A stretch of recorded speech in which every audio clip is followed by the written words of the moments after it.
Go in the dark with the light is to know the light. To know the dark, go dark, go without sight.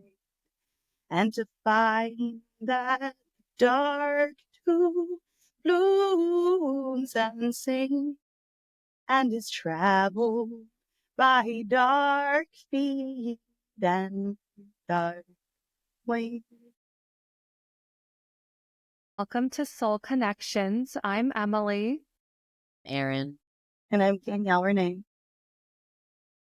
Soul Connections is a podcast about our relationships with one another, the mystical, the more than human, and the celestial.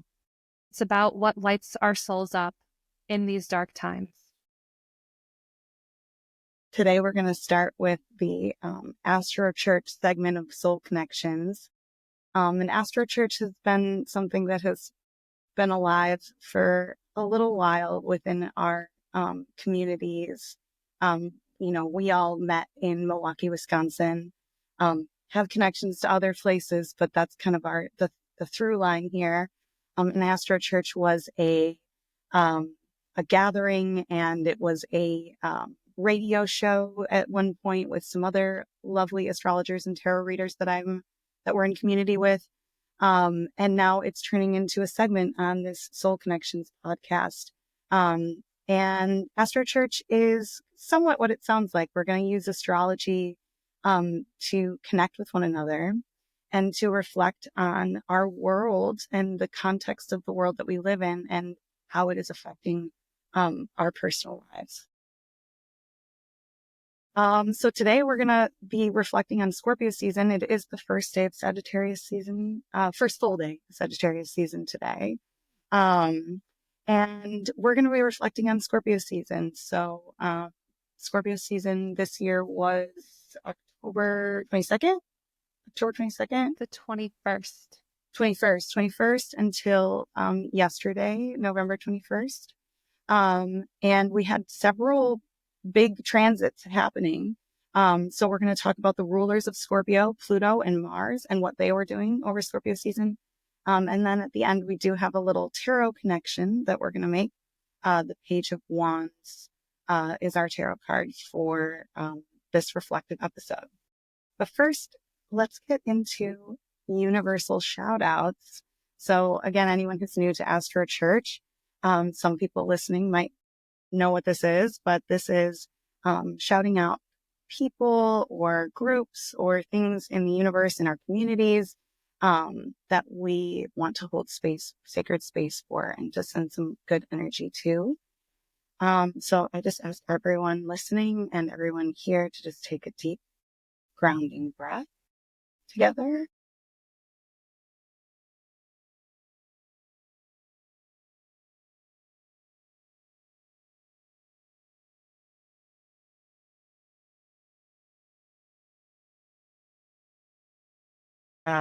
I would like to hold some space for the Palestinians who are celebrating the olive harvest season right now in Palestine. They faced a lot, and they continue to face a lot with the genocide that is being committed right now by the Israeli government and the United States government. And they still are celebrating. They still are finding a way to connect with their land. I just want to send them a ton of love and ease, as much ease as can be mustered. Thank you, Danielle. I would like to hold space in my heart and collectively for everyone who's feeling afraid, everyone who is in the throes of despair or about to teeter over the edge due to the outcome of the U.S. presidential election, as well as all of the tragedies that are happening worldwide. So I just want to hold space and send a lot of love and upliftment to all of those who are feeling fear. Thank you, Emily and Danielle. I really want to hold space and shout out to just trans people, gender nonconforming people, anyone who doesn't fit the binary. It's scary to exist before the presidential election and also after it as well. And I've been having a lot of conversations with my trans community on how are we going to protect each other? How are we going to take care of each other? And that's a big burden to carry. And I specifically was talking about this before we were recording, but I specifically want to call out just protection from the grandparents out there, the ancestors, trans ancestors, and all the grandparents that we have out there, to be with the kids in places like Waterford, Wisconsin, where they're being just completely mistreated and scapegoated, and are going to be facing, all the trans kids in those environments are going to be facing a lot of hardship and harm. And so I just want to give them as much community and love as possibly can be mustered right now, and alternate spaces that they can feel safe to exist. For story time today, I'm going to be recounting a scene in the Star Wars trilogy. So in Return of the Jedi, which is the sixth movie of the original Star Wars series, Luke confronts his father, Darth Vader, and Palpatine. In the throes of the final battle, the Empire is taking over the rebellion's forces. There's an epic battle that follows between the son and father, ending with Luke cutting off Darth Vader's hand, effectively disarming him. Here, Emperor Palpatine intervenes. He's laughing at Luke's fulfillment of his twisted fantasies. He wants him to push him to kill his father, which ultimately would mean that he would become his new apprentice. But Luke refuses. If you will not be turned, you will be destroyed, Palpatine says to Luke, striking him with his lightning power. Your feeble skills are no match for the power of the dark side. You will pay the price for your lack of vision. Darth Vader watches his master striking his son again and again. Luke calls out to him in agonizing pain, Father, please. Now, young Skywalker, you will die, Palpatine says with detached finality. This is when Darth Vader says no, lifting his master in the air, disrupting his violent outburst, absorbing the shock waves of his power. He throws him down a shaft, and the Emperor dies. Luke is saved. After this, he says to his son, Luke, help me take this mask off. But you'll die, Luke replies. Nothing can stop that now. Just for once, let me look on you with my own eyes. Luke removes his father's mask. Now, go, my son, leave me. No, you're coming with me. I will not leave you here. I've got to save you. You already have. Luke, you were right. You were right about me. Tell your sister you were right. This is in reference to Luke insisting that there's still good in his father despite all of the crimes that he has committed. And then Darth Vader died. Thanks, Aryn. Emily, you want to tell us a little about Scorpio energy? We're going to get back to that passage, that story, but Star Wars, a lot of people know that story. It's a story that has been repeated many times over, and we'll talk more about it a little bit later. But thanks for sharing that retelling, Aryn. Emily? Yes, such a powerful story for a lot of the archetypes we're going to be digging into today. So we have just left Scorpio season, and Scorpio in astrology is the fixed water sign. For those who may be newer to astrology, each zodiac sign can be broken down by its element, earth, air, water, or fire, and its modality, cardinal, fixed, and mutable. Fixed is the highest concentration of an element, or the purest essence of that element. It's grounding energy, it's stabilizing, and we find fixed signs in the middle of seasons. Scorpio in the northern hemisphere is the middle of fall. So Scorpio is also obviously comes from the scorpion, the animal that we have on this planet. And the scorpion has a hard exoskeleton. And I think the scorpion tells us a lot about Scorpio. It has a stinger and claws. And a scorpion will shed its exoskeleton about 7 times before it becomes a full-grown adult. And that really speaks to the transformative power of Scorpio. Scorpio is ruled by Mars in traditional astrology and Pluto in modern astrology. And Scorpio is the sign of death and rebirth and transformation, shedding outer layers of skin to release the old. In medical astrology, Scorpio is actually rules the bowels, the part of the body where we must excrete and release so that our body doesn't hold on to toxins or waste. And so I always think of release with Scorpio. However, Scorpio does have a tendency to hold grudges, hold on to emotions. And so Scorpio needs to learn how to release and have outlets and practices for releasing so they don't hold on to any toxicity that can then, turn into health problems or, just other struggles. I think it's really interesting too, the Scorpio's connection to the scorpion shedding its skin and getting bigger and bigger each time, right? And like growing each time. And, that's a like slow process.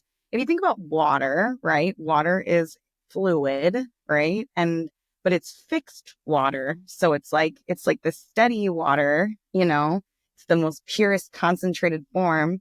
So I think of like a bayou, like a slow moving lake, like something that's like very deep, the primordial waters of the earth where all the snakes and the scorpions live, right? And in that, it's like the trials and tribulations, the what it takes to get from one form to the other is what Scorpio really represents to me. And in that process, Scorpio concentrates power. And I think that's a really important piece of Scorpio energy, that it has a lot to do with power. It has a lot to do with like what we have power over, what we don't have power over, power struggle, like power exchange type stuff. That's why it's associated a lot with the erotic, kink, sex, like stuff like that. And, its connection to Mars, which also has to do with the erotic in astrology, and Pluto, which also has to do with the erotic in astrology. It's just a really interesting and like very deep, obviously Scorpio is like a very deep archetype, to dig into.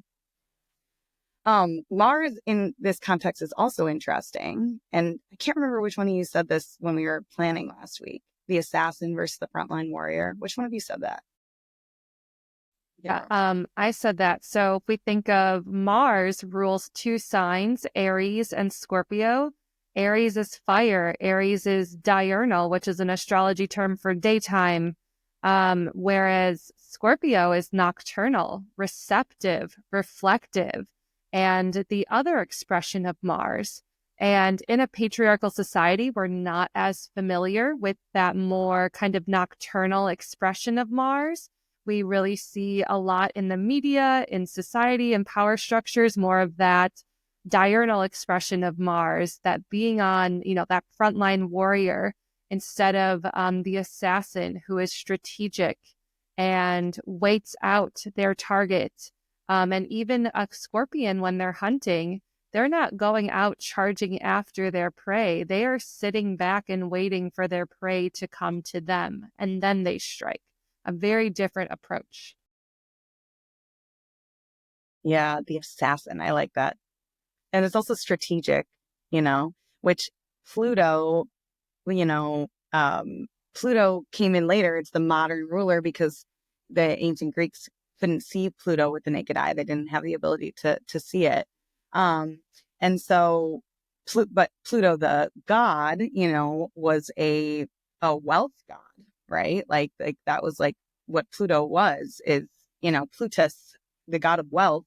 And he sat on the wealth of the underworld, which is like what Hades was called by the Romans. Hades was the god in the Greeks, but by the Romans, they called the underworld Hades. And so Pluto, the wealth god, sat on this like throne in the underworld, which is where wealth was associated. You know what I'm saying? So like there's like a connection here with power.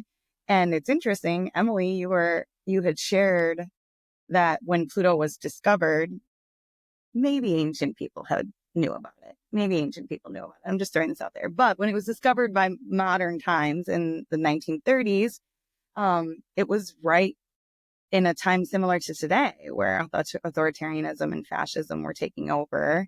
And we have these big conversations about power happening when human beings saw Pluto for the first time or for the second or third, depending on what you believe ancient people were able to see. Do we want to talk a little bit about the transits themselves? Does Yes, anybody have I can anything else kind to of say just about? Sorry. I did want to touch on this idea that oftentimes Scorpio is maybe the scarier version of Mars or Pluto's manifestation. I think it has a lot to do with what you were talking about, Emily, of Aries being the very diurnal, visible, maybe more aligned with like patriarchal standards. Not to say that Aries equates patriarchy, but more visible, more external. And I think that perhaps the discomfort that people maybe have with scorpionic energy actually comes from a discomfort with darkness, which we don't have to associate as like a negative thing, or even just sitting in those difficult feelings, which I think Scorpio does well, of the idea of like what you were saying, Danielle, this concentrated water source sitting in the swamp is uncomfortable. You don't know what lingers, you can't see it as much. And so I think that it's like important to frame that a lot of our associations and perspectives with planets and signs are related to our cultural perspectives with the ideas that they signify. And patriarchy does not like what it cannot see, or does not like what it cannot easily manipulate or control. And so when things are unseen or emotional or in a realm that is not as visible, it seems threatening. And I think it's important to see the connections between that and examine our own reactions to certain energy. Scorpio often gets the rap of being negative sign, or like, oh, you're a Scorpio, you're scary, or there's something unsettling about you. Is it actually, or is it because we see confronting truth as unsettling, or we don't have enough cultural practice with dealing with scorpionic themes?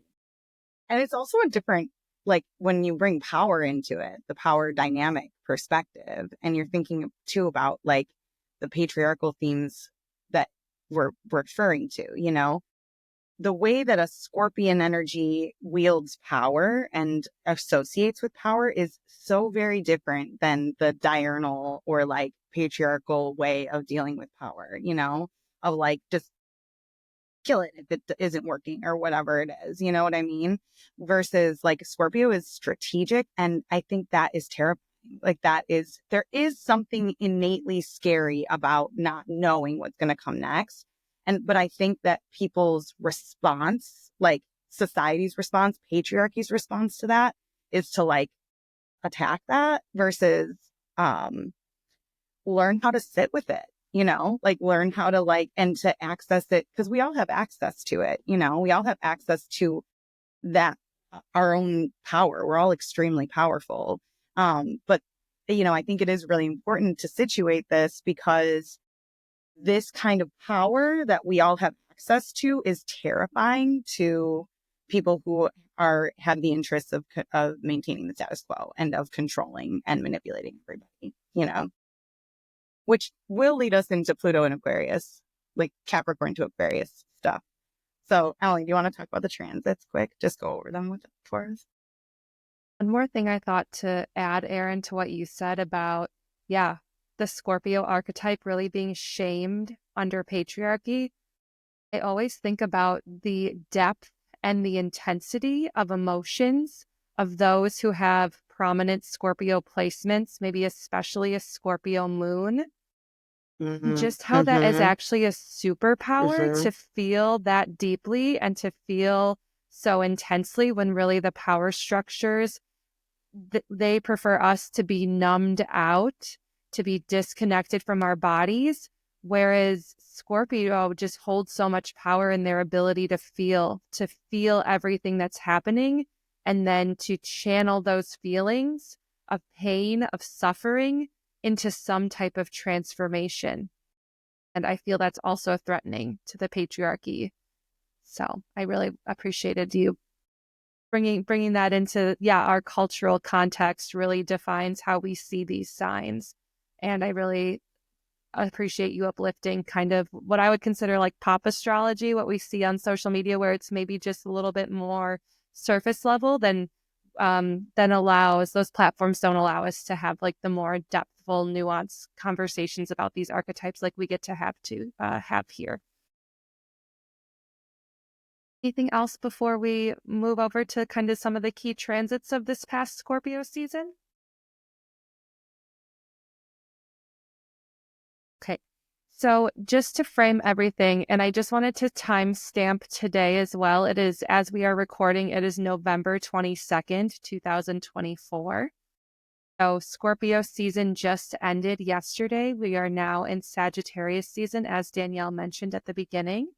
And so in 2024, Scorpio season took place from October 22nd until November 21st. And during Scorpio season, Pluto, its modern ruler, was retrograde in Capricorn. And this retrograde took place from September 1st of 2024 until November 19th, just a couple days ago. And this was Pluto's final foray in Capricorn for the remainder of all of our lifetimes. That is huge. This is big collective energy, big collective shifts that are happening, which Danielle will be getting into. And so Pluto stationed direct on October 11th. And now Pluto, now at the time of this recording, has left Capricorn. But Pluto at 29 degrees of Capricorn, which is sometimes referred to as the anaretic degree, because it's the final degree of that zodiac sign. It's like the most concentrated, the most intense. Pluto just was stationed there for such a long time. And there were a lot of global events that unfolded that can kind of speak to that.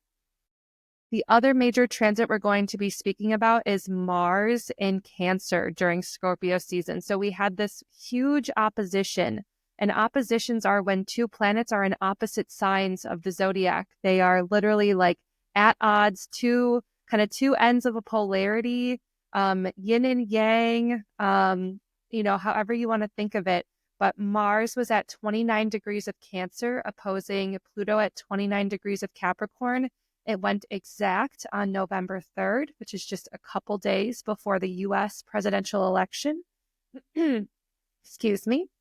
So yeah, those are the key transits we're going to be talking about today. So Sun in Scorpio, Pluto in Capricorn, and Mars in Cancer opposing Pluto in Capricorn. And so they're having a conversation, maybe a tough one.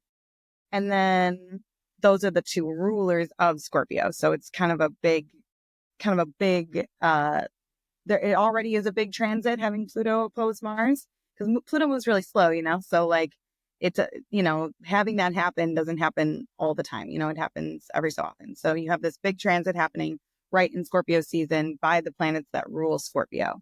So Pluto in Capricorn, Pluto's been in Capricorn since 2008. Aryn, do you feel comfortable? Do you want to talk a little bit about what some of the themes of that could look like? Yeah, as a Capricorn rising. Because you're a Capricorn, yeah. And so I think it's interesting. A lot of astrologers point to 2008. That's when the financial crash happened. So there's a lot of conversation. Like if Capricorn represents in mundane astrology like structures, institutions. Within America, a lot of our institutions are rooted with capitalism and banks. And so you have something like the crisis that happened where all these banks were doing sketchy stuff and they didn't get accountability. Like the weight of that fell on people losing their homes or losing access to their resources. So I think that between 2008, 2023, we see this really intense manifestation of our country's institutions coming in contact with like the conflict of the power of like structure and state with the power of people, and how it impacts in a very material way, because Capricorn is an earth sign and earth is connected to our material reality. And in our context, that's often money or resources, our homes, what we own, what we value.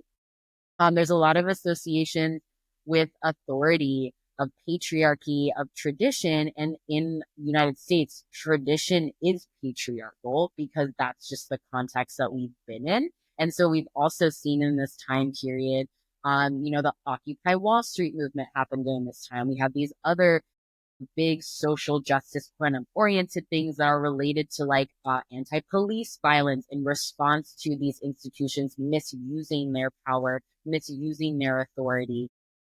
I also do want to say too, as a Capricorn, sometimes it's hard to hear the idea of Capricorn archetypes in relation to institutions that are oppressive. And I think it's important to distinguish that astrology can take different forms and purposes when we talk about archetypal in like a mundane sense. So like not astrology of the self, right? It's more like detached. So I'm not saying that because, oh, I'm a Capricorn, therefore I have the ability to be oppressive. Like I guess everyone does, but just because you have that energy doesn't mean that like you are patriarchy. And I think we often confuse that because we forget that astrology, like what form or function are we using it? And There's huge archetypes. Yeah, they're huge archetypes, and when you're dealing with a planet like Pluto, that's why we're talking about it from this lens, because we're talking about power, we're talking about collective power structures, because that's what Pluto represents. Pluto is a slow planet. It takes 14 to 18 years or whatever it is. It has a weird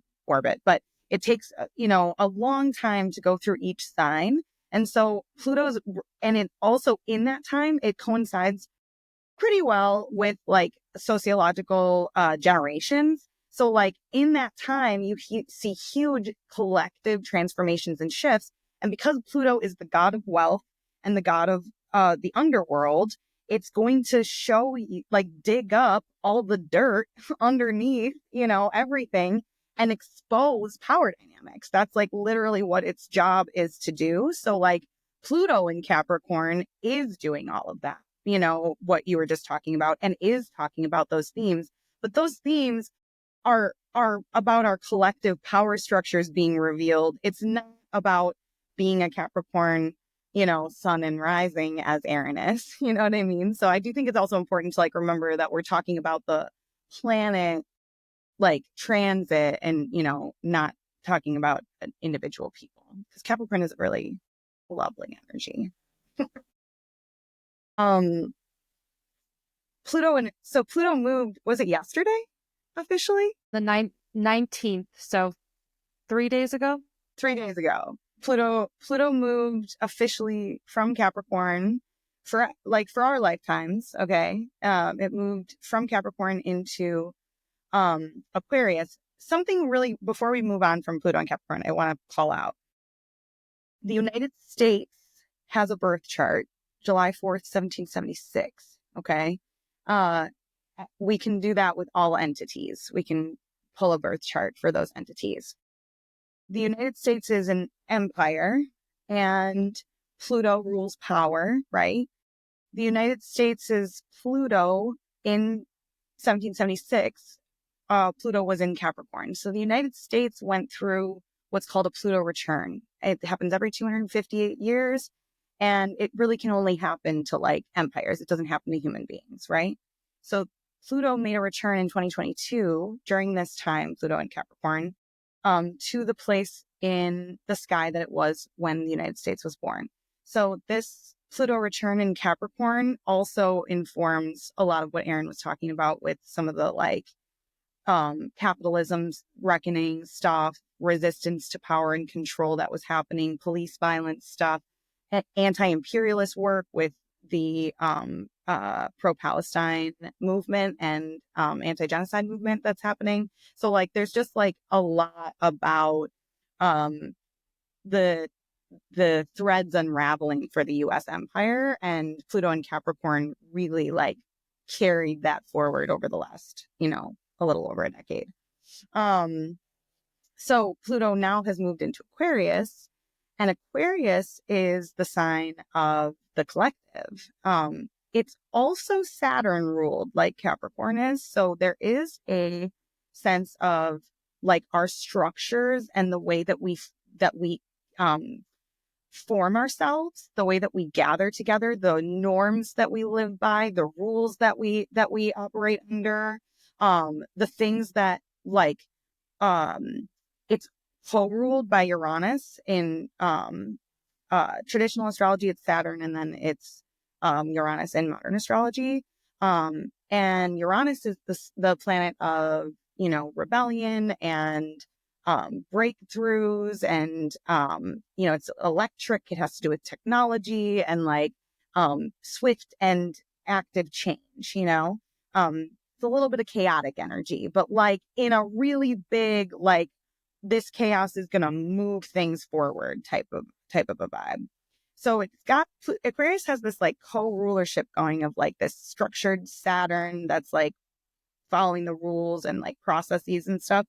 And then this like change maker energy. So it in balancing that, it ends up becoming like, shifting tradition so that it works better. It is able to take something that exists, understand it extremely well, and then break it so that it is better, and so Aquarius in the context of the collective, it's like considered, the humanitarian, or, the one that's, focused on, again, I think I associate it with like systems and structures, because Aquariuses are seen as being very innovative and like inventive and unique and all of that kind of stuff. So they sort of have their own like, what's the word I'm looking for? Like autonomy and individuality are important for Aquarius energy. But what's more important for Aquarius energy is that everyone has the access to be able to express their autonomy and individuality, right? And in order to do that, you have to have the right systems in place for everyone to be able to do that, So Aquarius is going to go, okay, these systems are working to that end, and these ones aren't working to that end. And so with Pluto in Aquarius, there's a lot of things that could come up. I think AI is a really huge piece of Pluto and Aquarius energy. AI is technology that is going to, is already transforming things in our world.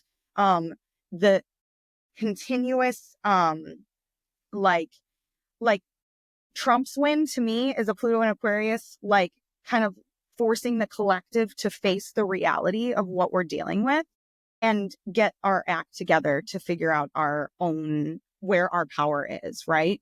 Pluto is revealing to us the collective power stuff.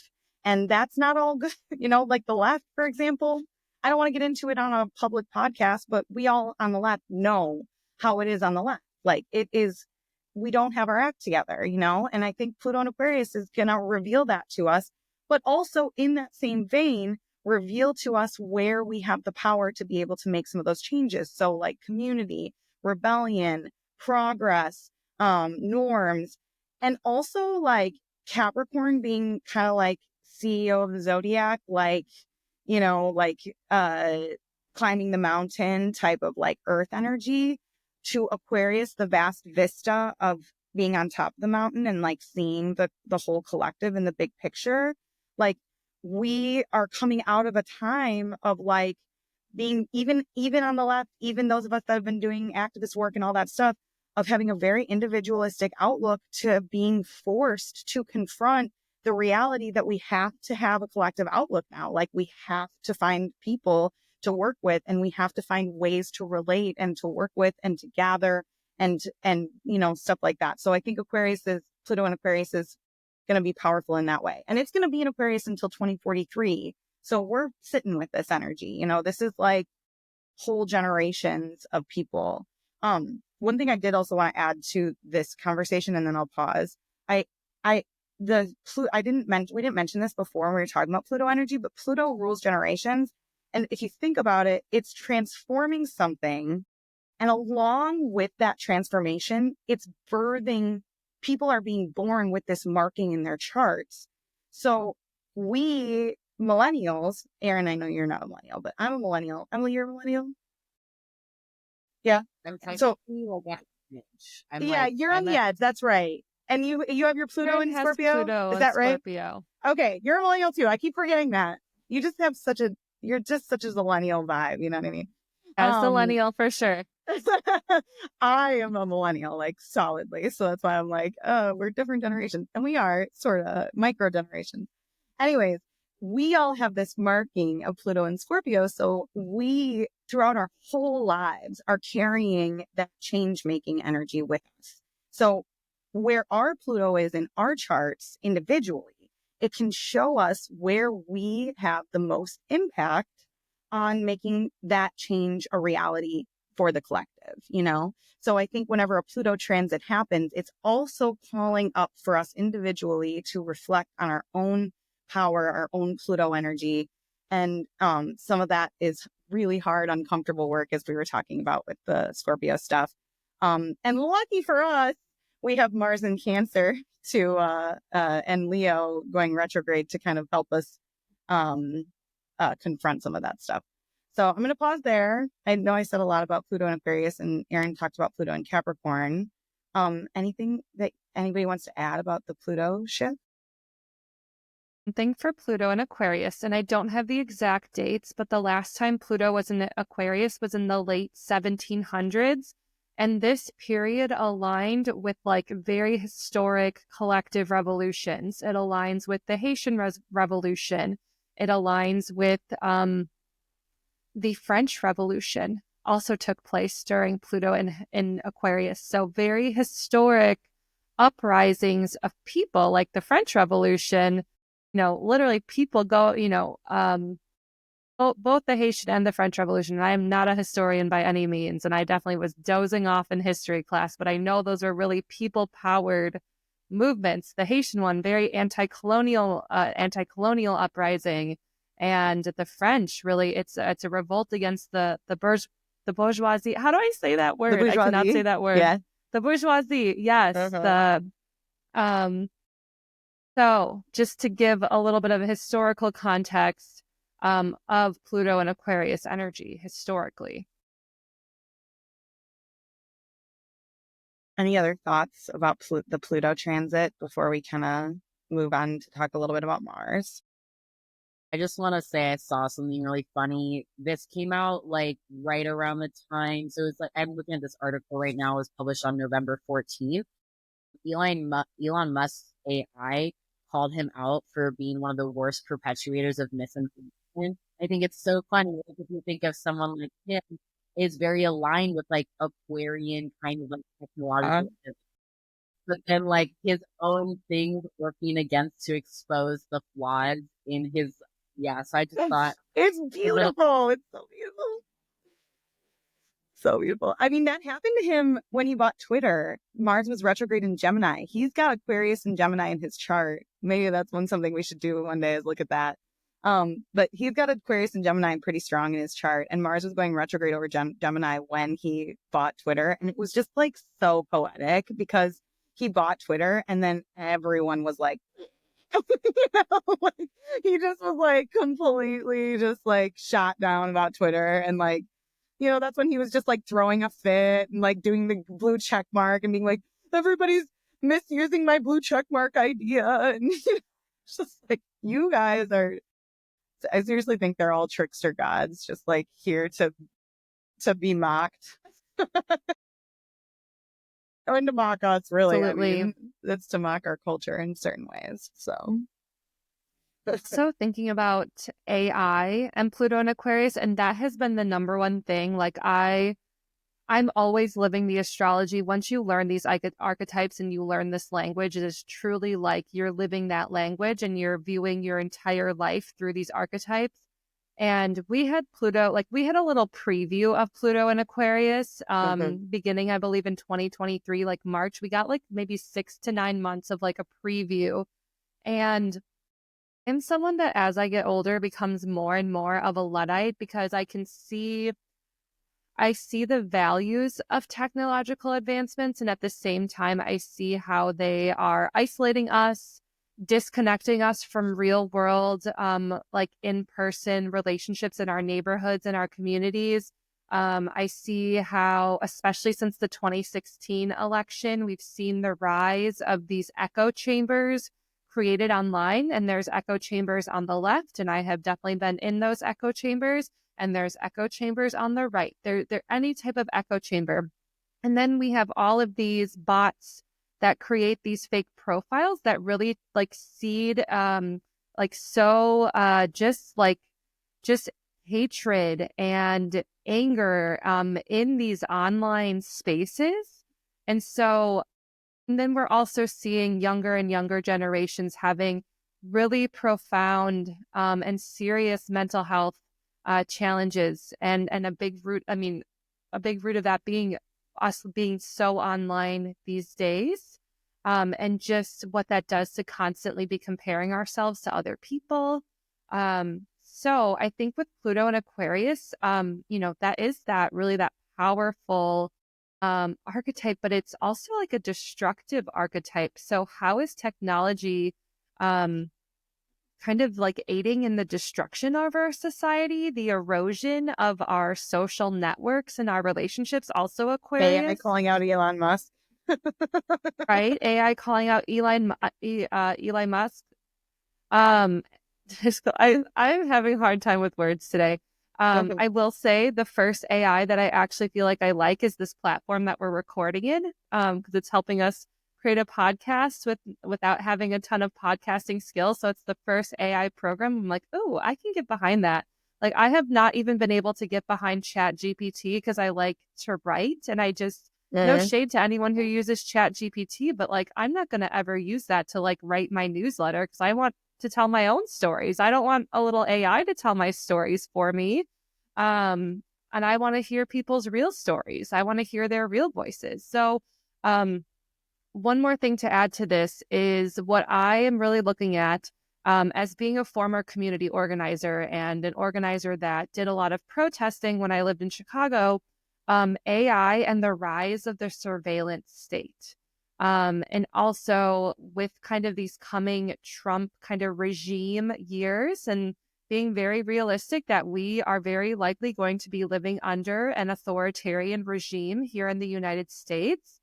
And just how technology is already being weaponized by the military, the police state. When I was living in Chicago, there was this big campaign to get the city of Chicago to end a contract with a technology company called ShotSpotter. And essentially it was like these like little sound boxes, and of course predominantly in Black and brown and poor neighborhoods, that were supposed to detect gunfire that would then dispatch the police to these neighborhoods. And so thinking about that, Pluto and Aquarius, the leverage, leveraging AI and technological innovations to repress and oppress, and to equip the police with even more resources, which the three of us on this podcast are staunchly opposed to. So just thinking about that and how that's going to kind of continue to unfold as Pluto and Aquarius, and things that we'll be up against as people who stand for collective liberation. Also very Pluto and Aquarius. We are the people for collective liberation, and we're going to be up against a lot of Pluto and Aquarius kind of obstacles. Something about Aquarius is being ruled traditionally by Saturn is really interesting, because what I've been thinking about is like, advancement is good. Without limits, bad. So AI is a problem because it's using so much resources and power. And so it's sort of I think that Saturn signification or ruling is really important, because without the limitations, without the structure, even without like the strong ideological understanding of why we have systems, it can become a force of destruction. Yeah. Absolutely. And I think the other thing though, I think this time is going to be also revelatory for a lot, like all of us, like it's going to be revelatory for us in terms of like AI obviously like having a lot of impact on our environment and all of that kind of stuff. But I also think that like this Elon Musk thing, like that gives me like feelings of kind of hope too, because like I never want to like look at these archetypes with too much fear, because it's like, to me, there's a story that's being told. Like, this is just what I believe, and people can disagree with me, but I just believe that there's a story that's being told, and we have the ability to engage with that story to a certain extent. I think there's things we cannot control, like we still live under, a surveillance state and a authoritarian, fascist, imperialist world that we live under, like I don't think you can escape that. But I think you can learn how you're telling, like the stories that we're telling and like how we're telling those stories. And I think some of the exposition that's going to happen is around this Pluto archetype with AI and technology, exposing to the people at the top too about like, okay, you wanted this so bad. It's kind of like Google AI, like this story of Google AI. Like Google AI was pushed forward by some people somewhere up there that are like, let's make all this money off AI.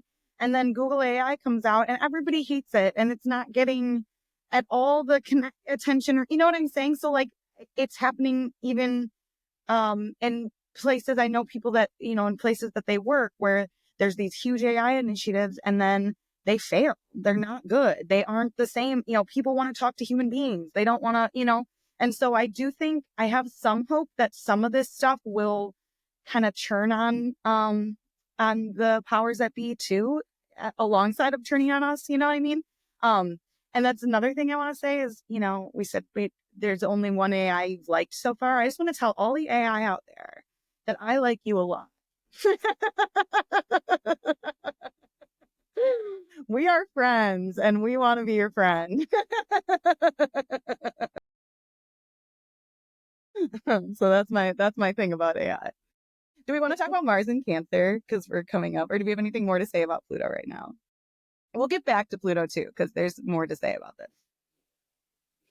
Emily, do you want to talk about Mars and Cancer and Leo and that whole conversation? Yes. So while we were in Scorpio season, Mars, the ruler of Scorpio in traditional astrology, was in Cancer. So that adds a lot of texture, a lot more water energy to Scorpio season as we were experiencing it as a collective this past month. And so Cancer in astrology is the cardinal water sign. And so how I think about cardinal signs is they initiate. And so Cancer being water, Cancer is initiating emotional bonds, initiating emotional connections. And when we think of Cancer, we really get that mother archetype. And so regardless of gender, Cancer can be nurturance. It's ruled by the moon, and the moon is all about nourishment and nurturing. So with Cancer, what is that like? What is our capacity to nurture? How do we nurture? How do we like to be nurtured? How do we need to be nurtured? And what is the nourishment that we need? And how do our emotional bonds, our emotional relationships, who we can be emotionally vulnerable with, how do those relationships and those bonds nourish us? And so there's also a sense of family in Cancer, and that can be chosen family. That does not have to be biological family. Family can encompass so much. Who are those people that you have those deep emotional bonds with, that you can be so vulnerable with, that you know that your vulnerability and your emotions are safe with them? These are all kind of Cancer things. Who are the people that you feel safe with, that you consider family? And that could be your actual, biological family, chosen family, community, whatever it is. So that's what we think about with Cancer.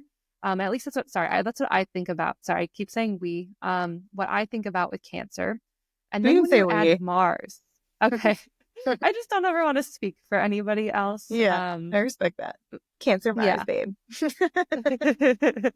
Then we have Mars. Mars is the warrior archetype. We've been talking a lot about Mars. So Mars in the sign of family, emotional vulnerability, nurturance, and nourishment. That is a warrior who is fighting for their family. That is a warrior who is defending and protecting the people that they love, the people that they have those emotional bonds with.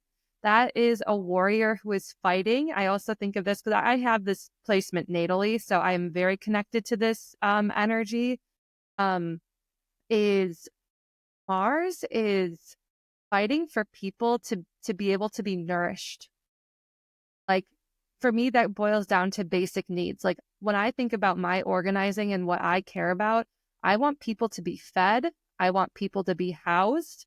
I want people to have all of their basic needs met. And I feel like that is very Cancerian, just to have those basic needs that we need to survive. So when I think of Mars in Cancer, it really is this warrior defending and protecting the people that they love most and defending family, whatever that means to them.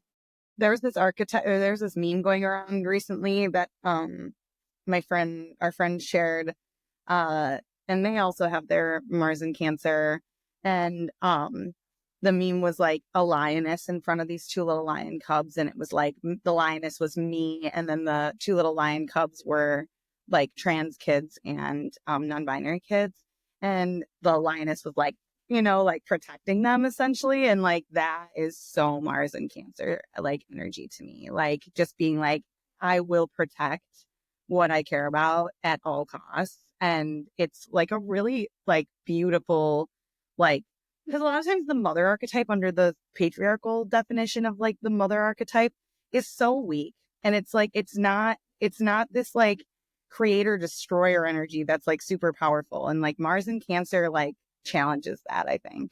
A lot of the Cancer women that I've also encountered in my life that are mothers are like so fierce.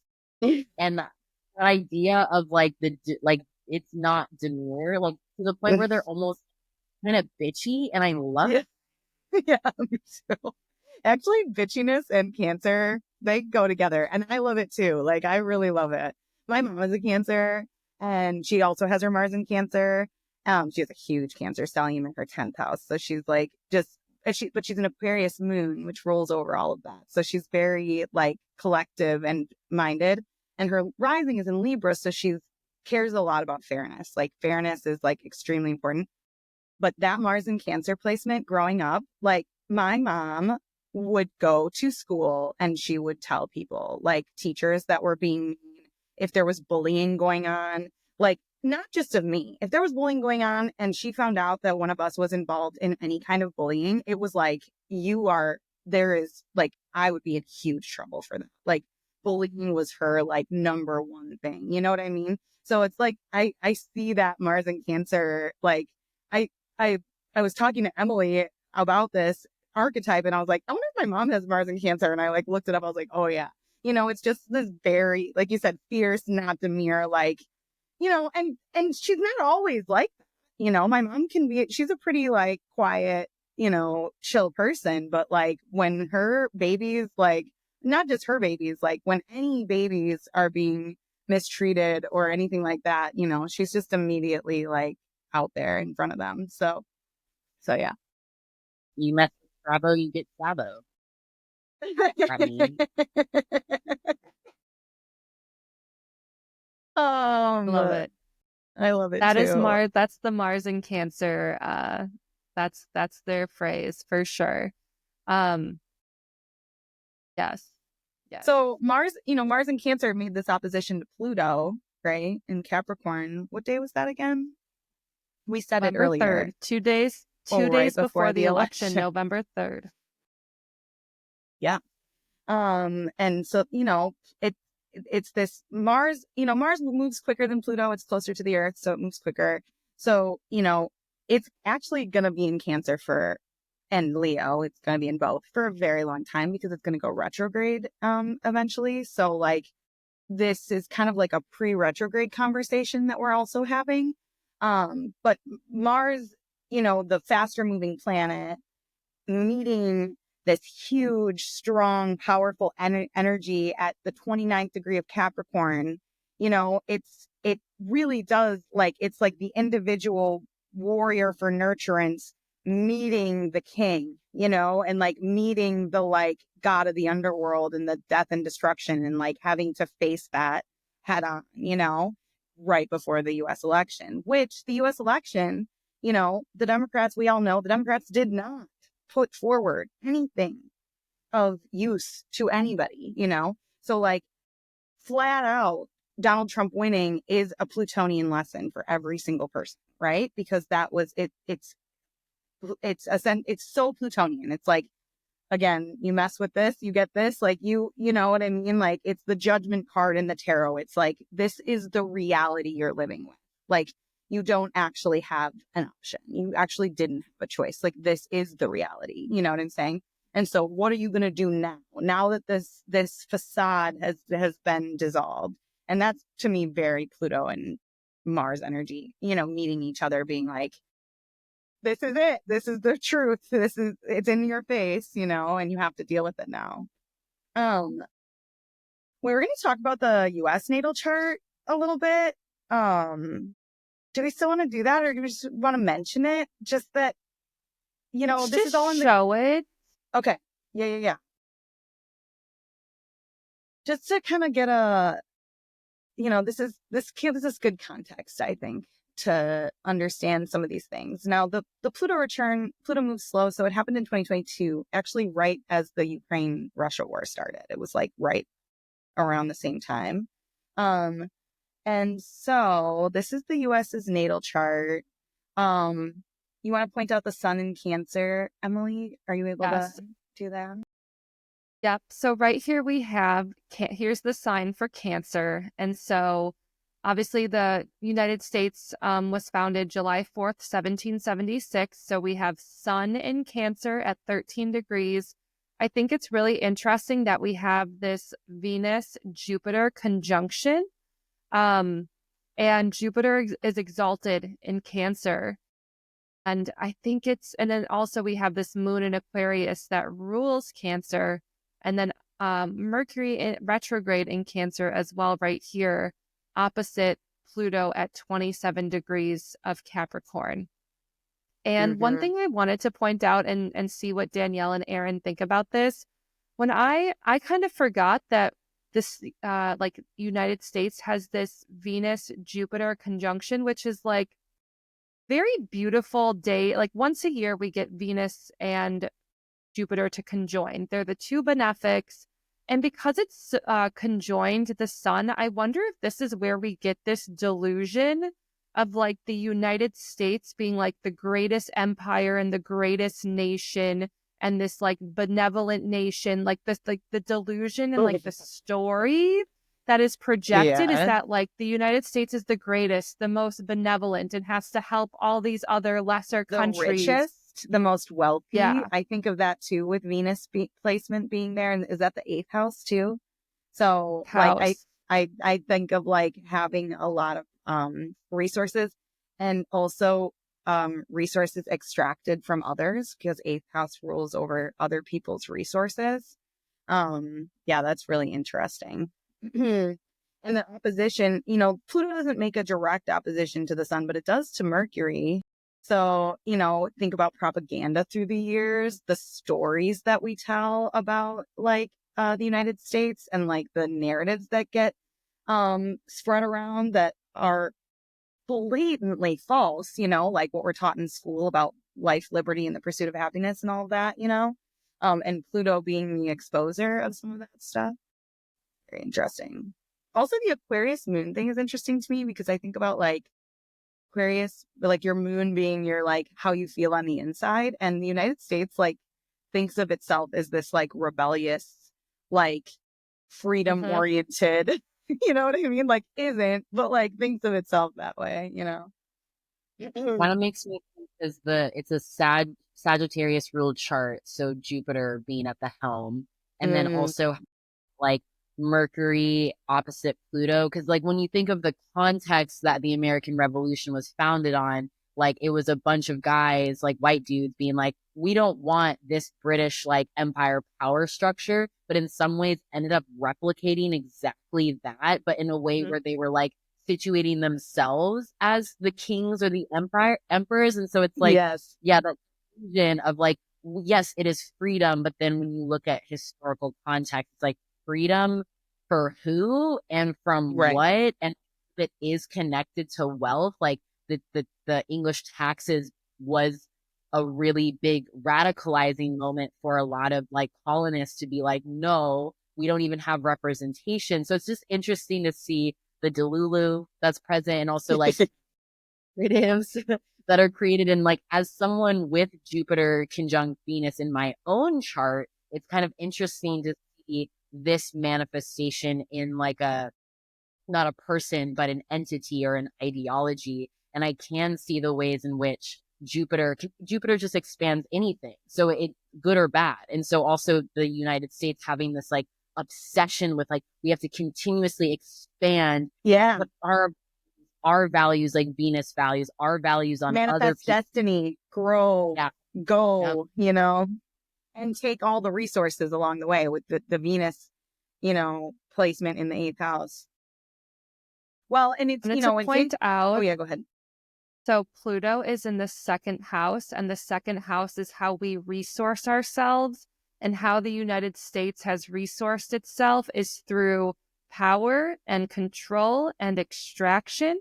And so Pluto in the 2nd house in Capricorn, in a very earthy sign, like it's resourced itself by building institutions, building structures of power, of domination, and of extraction. And using propaganda with that Mercury placement to do it. Like, that's the other thing is like the narratives, the way that the United States spins a tale is like one of the most important ways that it uses domination and control, I think that's really important because we again have this illusion of freedom and being the best, right? And it's really because we've been told that and been convinced of that, and people are like living in those stories, and it's very real for them, even though it's like so far from the actual truth of things. Can we point out too where that Pluto Mars opposition happened over the last month, right before the U.S. election? Right here in the outer You're chart. so good. Yeah. Like right on top of that. So yeah. Chiron, the exact Chiron conjunction. Oh, that's cool. Point that out so people can see that. Oh, here's the United States Chiron at 20 degrees of Chiron, and here is Chiron during the opposition, which would also be in a square to this Mars-Pluto opposition. It's a T-square. Ooh, whoa. Somebody want to explain Chiron? Aryn, do you want to explain the Chiron archetype for those who may not know? Yeah, so Chiron is named after a centaur. And like, for context, centaurs were typically seen as like uncivilized, uneducated, rowdy. They were violent. And so Chiron was this exception because he was educated. He had knowledge of like, he was an astrologer. He was an he did herbs. Herbologer. Herbologist. And so he also, he was a teacher, and he would teach. Oftentimes people sent like their children to him. So he was like this exception, right? And then I can't remember exactly like how he was wounded. Maybe one of you could add on to Pierced that. by an arrow. It was a poison arrow that he himself had created and given to Hercules. And Hercules accidentally shot him with the poison arrow. So it was an arrow of his own design. Yes. So there's that kind of archetype of like our gifts are our wounds and vice versa. And so with Chiron, because it's an asteroid, it's not as like impactful as say a planet, but it has this really interesting story of like our wounds can be sources of our power, and also our source of power can also be connected to wounding. And so when I look at this in this context of the United States and the fact that Chiron natally is already kind of forming this square with that Pluto Mercury opposition, is that there's wounding in the United States perspective, right? When you have these delusions, you're ignoring something. And what you're ignoring is something about like in the fifth house, like in a collective sense, like pleasure and care and children. And so there's this idea that like kind of what's happening in the US, it takes away joy. It takes away childlike whimsy and wonder. It oppresses against children, and that like insistence on domination of resource extraction. The US like strips so much. And so, yeah.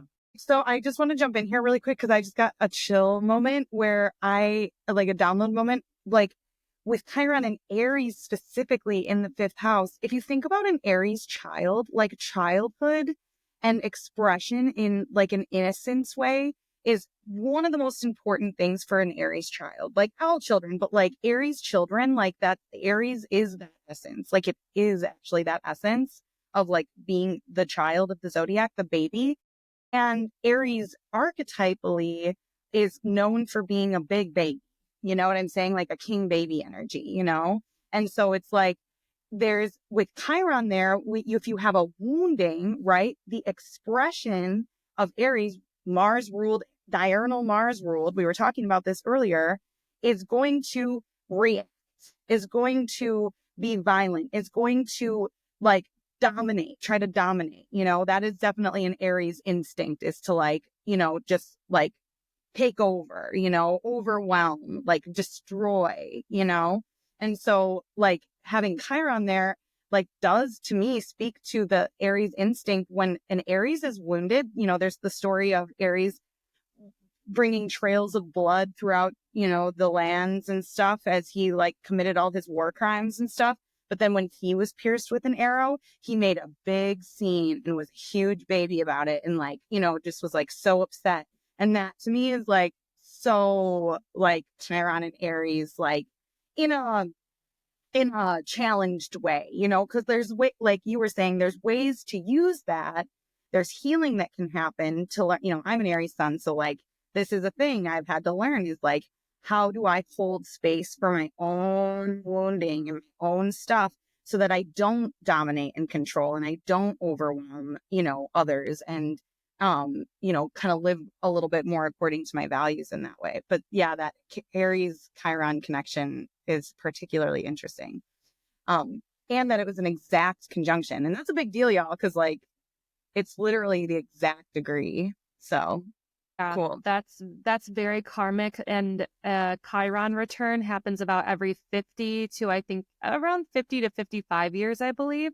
Because Chiron is kind of the border between like Saturn and the outer planets.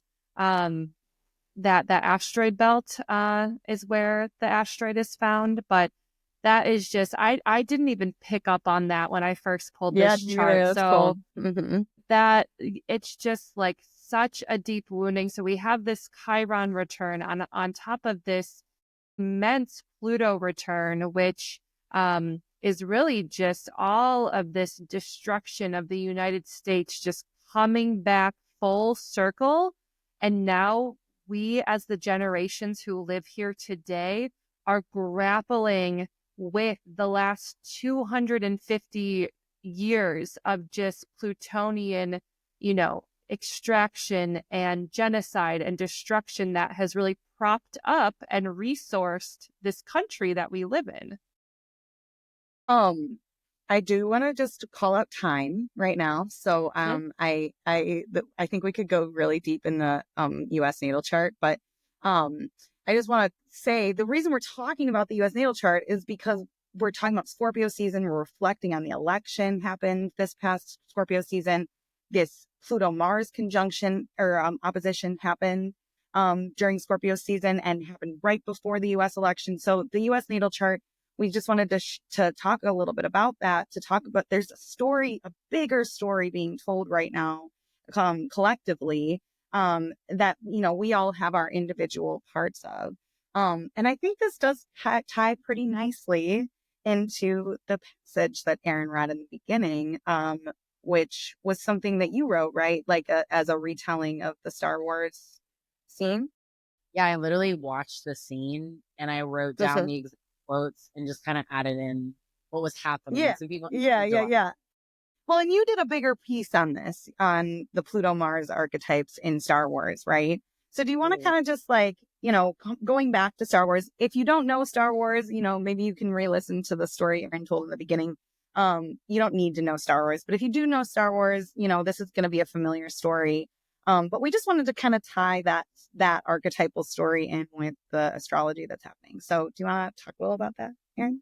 Yeah, I love Star Wars so much. I'm a big fan, and I've always noticed like these archetypal themes. And once I learned about astrology, it made so much sense. And when Danielle brought up the idea of like maybe we can tie in like stories that a lot of people know, Star Wars is so prevalent, and there were a few scenes I could have chose, but I chose this one in particular because I do think like Mars and Pluto have a lot of similarities, and part of that is just because like they're both the ruler, traditional and modern of Scorpio. And so like even the line where Palpatine says, if you will not be turned, you will be destroyed. This idea that with Pluto, if you do not transform, you will be destroyed. Or even the idea that destruction can be a new form. Of course, in this context, literally talking about like, you need to become a Sith Lord and be my apprentice so we can take over the world. But like, you can even like apply it to other things too. And even like Darth Vader being a very tragic figure, but also somebody who to me embodies Pluto because he transforms multiple times.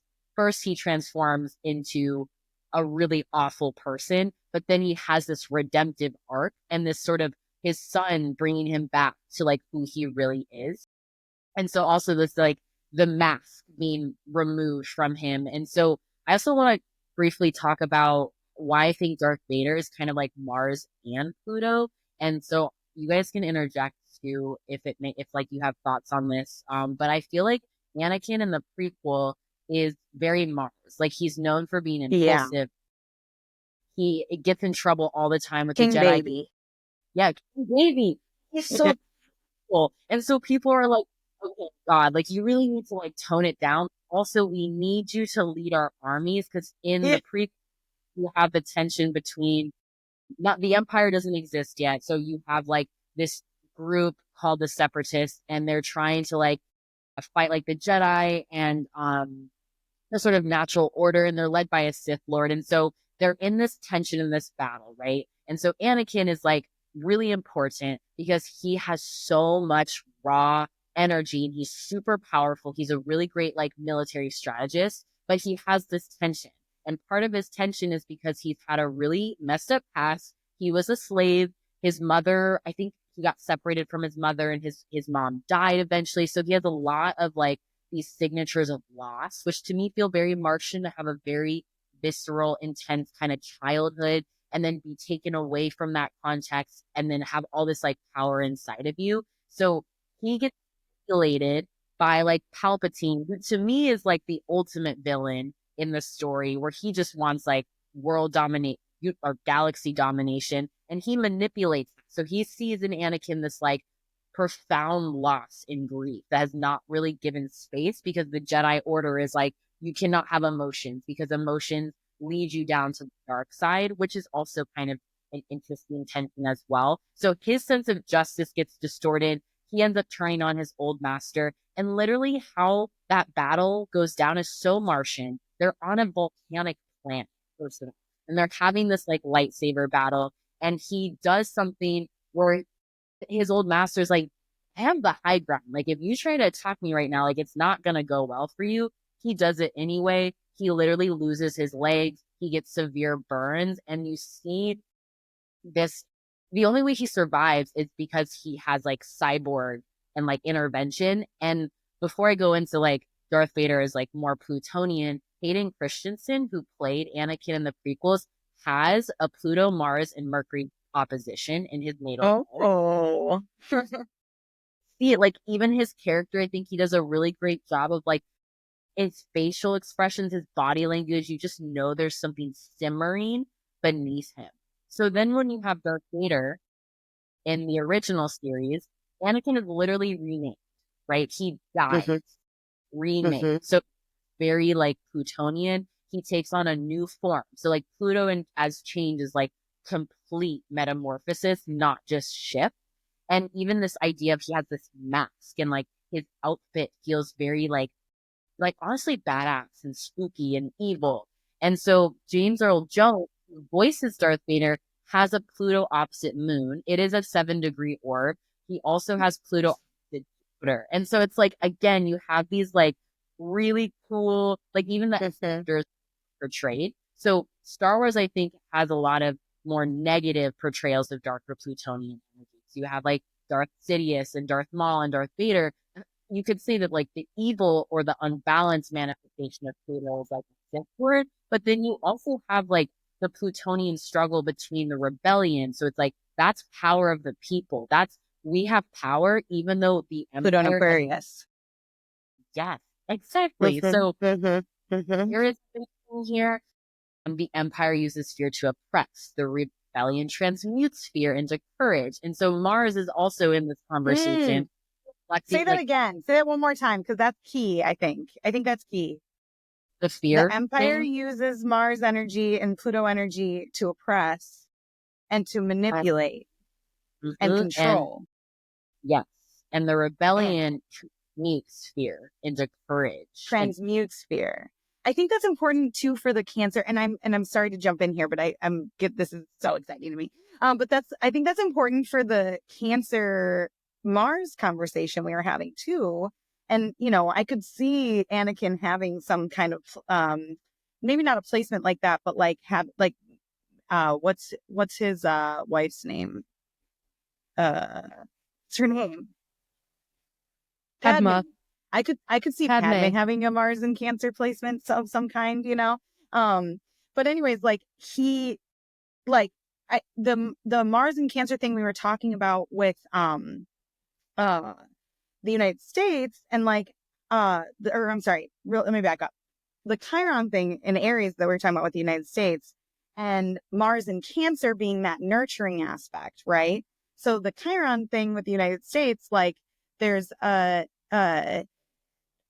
lack of care for the more vulnerable parts of that Martian energy that Anakin is carrying, right? And there's that vulnerability and exposition that Pluto Mars archetype creates allowed for the Pluto Mars archetype of the Empire to come in and to manipulate it. But if we had that Mars and Cancer archetype that is combating that and that is advocating for the care of that exposed Martian Plutonian vulnerability, it can be transmuted into courage. It can be transmuted into something that is more powerful. It doesn't have to, it's reminding me of like liberals right now being like, well, I'm just going to delete my social media and I'm just not going to pay attention anymore. And I'm just going to go live my life. You know what I mean? Like kind of thing. And it's like, that is exposing you to a lot of manipulation and domination versus understanding where you actually still have a lot of power and learning how to work with your feelings, hard feelings about that, because Mars and Pluto come with hard feelings, right? Learning how to work with your feelings about that to position yourself, like I was saying in our pre-show check-in, like I need to grow up in certain ways. Like I need to like level up a little bit and build fortitude to be able to hold some of my insecurities and my fears and like all of those things, But if I just ignore those things, I am opening myself up to manipulation by, the powers that be that want to manipulate and control my fear and my hard feelings. So I just think it fits really well. Obviously, Padme didn't save Anakin with her Mars and Cancer energy. She tried really hard to not just save him, but to like advocate for democracy, for the what is it called, the Republic? Yeah. She tried really hard to fight for that, but that redemption doesn't come until her children are grown and they are able to actually make that happen. What's interesting too is that George Lucas actually has Mars and Cancer at 25 degrees. And he he has an exact Pluto-Mercury square, a Venus-Pluto square with an orb of 5 degrees, and a Pluto-Moon opposition. And I have a Pluto-Moon opposition. It is a big orb, but like, I remember watching Star Wars and being like, he has to have something with Pluto. Cause like, there's no way that you could create something like this without content with that like really deep power struggle. And he actually talked about how like, he talks a lot about like Star Wars is for kids, like it's for adults, but like he's always made it intentional to have children in his audience. And he says, I remember I read a quote where he was like, he's like, I don't mind when kids like my villains because kids don't have power and therefore they see power and they're really drawn to it. And so I always think about the idea because this are adolescents or they all, Luke has this coming of age moment or even Anakin in the prequels. So he's really contending with like power as a child, power as a parent, i.e. the Empire. So there's a lot of that happening in Star Wars that I think is just so interesting. Yeah. Emily, do you have anything you want to say about any of this or no? Okay, because we are getting close to time, so I just want to move on from this. Is there anything else you want to add, Aryn, about Star Wars connections? Say one thing. I think one of Pluto's roles is learning to cope with struggle. And I think Pluto can create pain, but also can create opportunities for us to have transformation or to mutate or transmute this into something bigger. And I think it's really visceral and scary, but it's necessary for the point of transcendence because we don't get to that point without these more challenging feelings. And we need mechanisms to care for those things. And I think that's, I'm just going to really briefly do my tarot connection conversation. So I also have been really getting into reading tarot, and the card I pulled for this episode is the Page of Wands, which wands represent the fire element. So Aries, Leo, Sagittarius. We are moving into Sagittarius season. And the pages are, they are like the beginning of a journey of mastery. So we've just gone through a whole journey, 1 through 10 of the wands, where we learned a bunch of things about the fire element in our lives. And fire represents spirit. It represents our energy. It represents, kind of like what we're doing with the limited energy that we have, creative and erotic, and, to create the world around us that we want to see. So it has a lot to do with like our creations, our passion, stuff like that. So we just go through this 1 through 10 journey on the wands, and we learn all these lessons. And at the 10 of wands, we have 10 wands in our hands, and there's so much going on, and we're overwhelmed, and we're like, we need to put these wands, like we need them. We haven't gotten a break yet in this journey we've been on. So we start handing wands out. We're like, okay, you take this one, you take this one, blah, blah, blah. And eventually the page is left to choose the wand that they want to choose. So the page picks up the wand that they want to choose, and they're now going to focus on this wand, right? And so there's an element of letting go to a page energy, because we're letting go of all the other wands that we had to leave behind in order to concentrate our power on this one wand. So I would like us to take from this whole conversation and out of Scorpio season, the idea of like, what is our wand that we're kind of like, very Sagittarius is kind of like aiming its arrow at the center of the universe. It aims our arrow, towards one thing. And this doesn't have to be like, what project am I doing or whatever. It's more about how am I using the set amount of energy that I get every single day.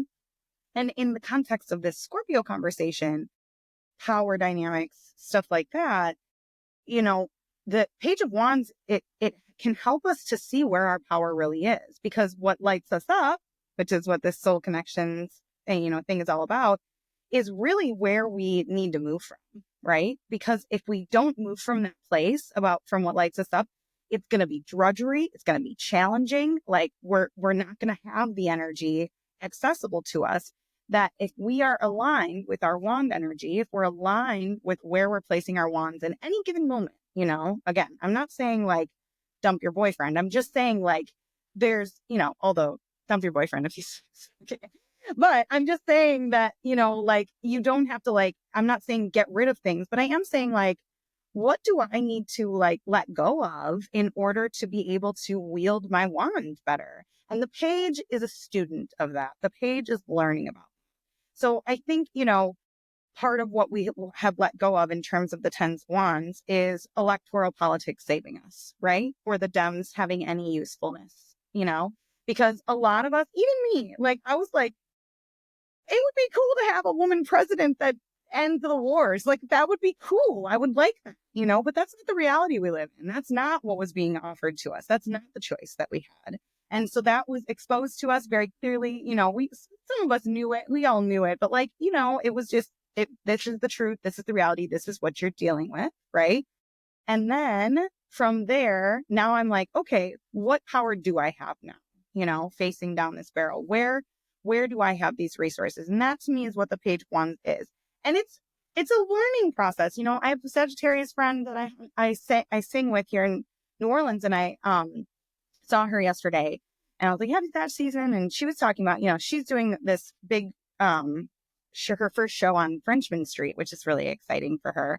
And she's doing a kind of music that she's not super familiar with. And but she's like somebody that, like, her name is Queen something. I don't want to, like, I haven't gotten her permission to share this, whatever, but her name is, she calls herself the Queen of something. So, like, she has this, like, lifted energy, this fiery, she's a manifester. Like, she's that kind of a person, But she told me yesterday, she's like, I'm so nervous. I feel so nervous to be doing this, like, to be on stage, and, like, I don't really know what I'm doing.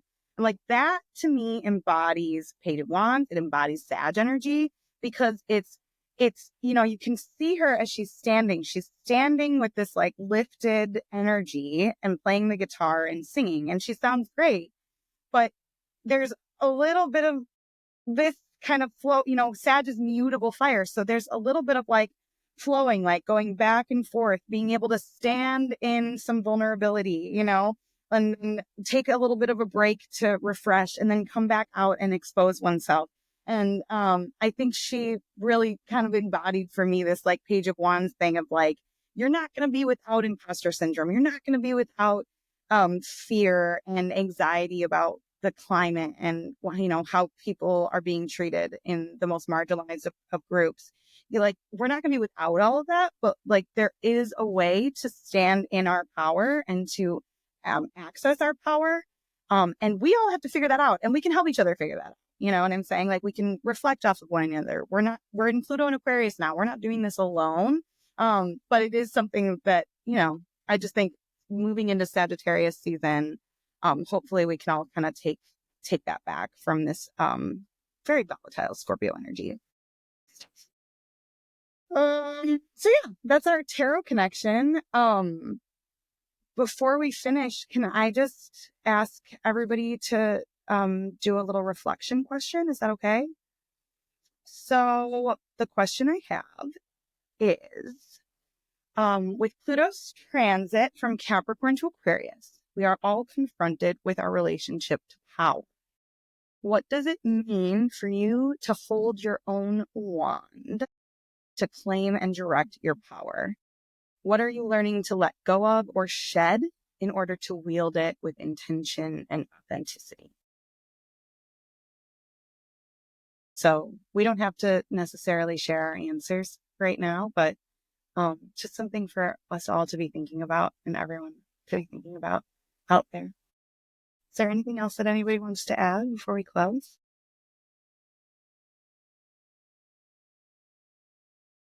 Well, thank you both for doing this first episode with us, with me. So fun. So fun. Well, how are we going to sign this off? How do we sign it off? I'm Danielle Renee. I'm Aryn Scanlon. Emily Hall, and this was Soul Connections Podcast, Astro Church, Episode 1. Until next time. Thanks, y'all.